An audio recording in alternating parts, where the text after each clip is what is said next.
કડકડી ગરમીમાં શેકાવા માટે હવે તૈયાર રહેજો। 3 દિવસ બાદ રાજ્યમાં ગરમીનું જોર વધવાનું છે। હવામાન વિભાગે આગાહી વ્યક્ત કરી છે। રાજ્યમાં 22 માર્ચથી ગરમીનું જોર વધશે। પવનોની દિશા બદલાતા ગરમીનું જોર વધશે। 19 થી 21 માર્ચ સુધી મહત્તમ તાપમાન 1 થી 2 ડિગ્રી વધઘટ જોવા મળશે।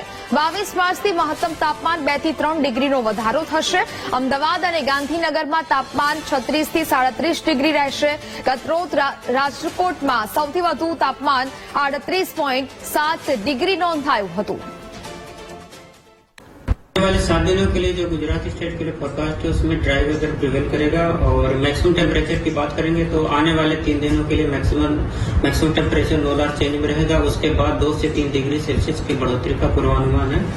और मिनिमम टेम्परेचर की बात करेंगे तो आने वाले 2 दिनों में मिनिमम टेम्परेचर नोलार चेंज में रहेगा। उसके बाद 2 से 3 डिग्री सेल्सियस की बढ़ोतरी का पूर्वानुमान है। और मैक्सिमम टेम्परेचर रियलाइज की बात करेंगे तो अहमदाबाद में मैक्सिमम टेम्परेचर 36.8 और गांधीनगर में 36.5 degree Celsius maximum temperature realise हुआ है। और ओवरऑल पूरे गुजरात रीजन की बात करेंगे जहां पर सबसे ज्यादा मैक्सिमम टेम्परेचर रियलाइज है वो है राजकोट 38.7 डिग्री सेल्सियस।